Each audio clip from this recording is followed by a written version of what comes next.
الحمد لله رب العالمين والصلاة والسلام على رسول الله وعلى آله وصحبه ومن والاه يا أيها الذين آمنوا اتقوا الله وقولوا قولا سديدا يصلح لكم أعمالكم ويغفر لكم ذنوبكم ومن يطع الله ورسوله فقد فاز فوزا عظيما وقال مصطفى صلوات الله وأزكى تسليماته عليه من كان يؤمن بالله واليوم الآخر فليقل خيرا أو ليصمت dhammaan mahad idilkeed waxaa iskale allah subxaanahu wa tacaala allihii koonkan na keenay oo na ijaadiyey haddana naga mid dhigay ummaddii nebi moxamed salawaatu ullaahi wa askaa tasliimaatihi calayh waxaan rabaa in yar inaan dul istaago wanaagga iyo sharafka iyo qeymaha ilaahay subxaanahu wa tacaala ummadda soomaaliya ama ummadda islaamka uu siiyey allah subxaanahu wa tacaala wuxuu leeyahay allah iyo rasuul kuwa rumeeyo ilaahay ka cabsooda subxaanahu wa tacaala xarfu nidaha ama ya-daas yaa ku jirta waxaa loogu dhawaaqay dadka muslimiinta ah mu'miniinta ilaahay rasuulka rumaysay oo raacday haddana ilaahi subxaanahu wa tacaala ilaahay ka baqa markuu yihi wuxuu raaciyey haddii asaa samaysaan yaa ayuha aladiina aamanuu itaquu llah haddana qowl wanaagsan oo sadiida war ilaahay ka baqa oo qowl wanaagsan oo sadiida oo macaan ku qowla haddaa saa samaysaan allah subxaanahu wa tacaala dunuubtiina wuu dhaafayaa acmaashiinana wuu hagaajinayaa intaa qofkii la iskugu darana faqad faaza fawzan cadiima buu alla subxaanahu wa tacaala yidhi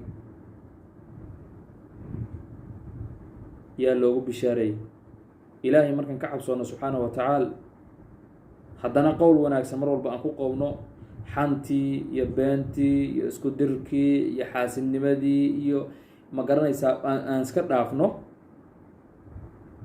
ileen qofkii ku dhiba waa in adigu aada wanaajiso qofkii adiga ku dhiba waa inaad wanaajiso nabigeenu salawaatu ullaahi wasalaamuhu calayhi wuxuu leeyahay qofkii alle iyo rasuulka rumeeyayo falyaqul khayran aw liyasmut khayr iyo wanaag iyo sharaf ku hadal ilaahay wuxuu raalli ka yahay ku hadal haddii kale shib iska dheh aamus amarkaas lama fulin marka amarkaas waxaa bedelay inaan waalaa yacni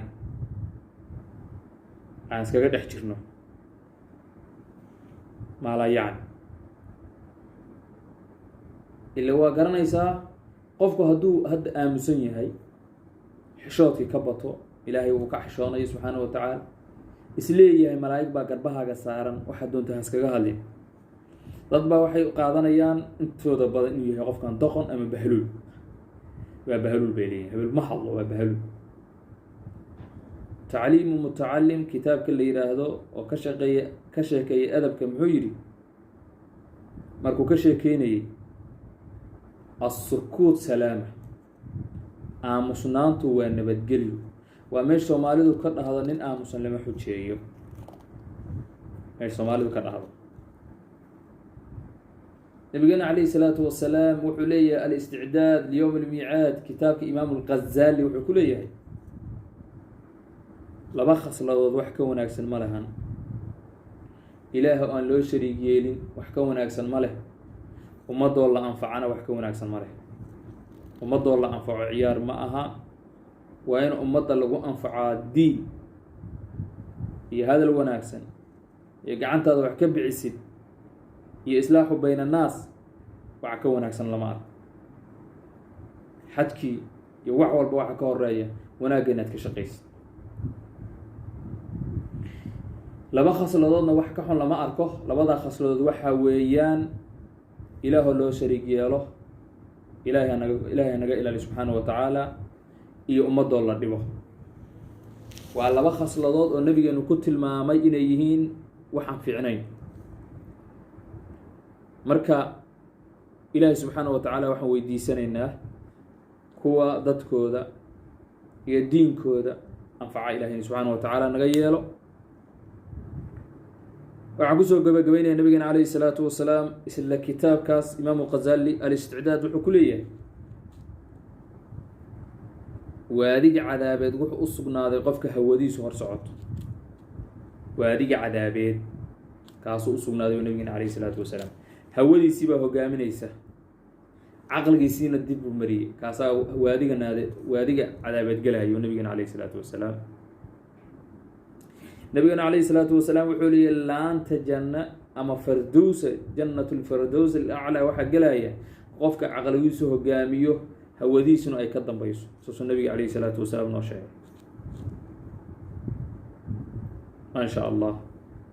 inta badan dadka anigu aan ka mid ka ahay, naftayda dunuubada dambiga badan ay ku jirto, waxaa hor socda hawadooda, caqligoodina gadaal bay mariyeen. laakiin inta badan oo ummadda naga fiican, inta badan oo ummadda oo iga fiican, caqligooda hogaamiya, hawadooduna dib bay martay. marka waxaan kula talinaya ummadda Soomaaliyeed ama ummadda Islaamka inta af Soomaaliga fahmaysa, caqligeena inuu hor socdo.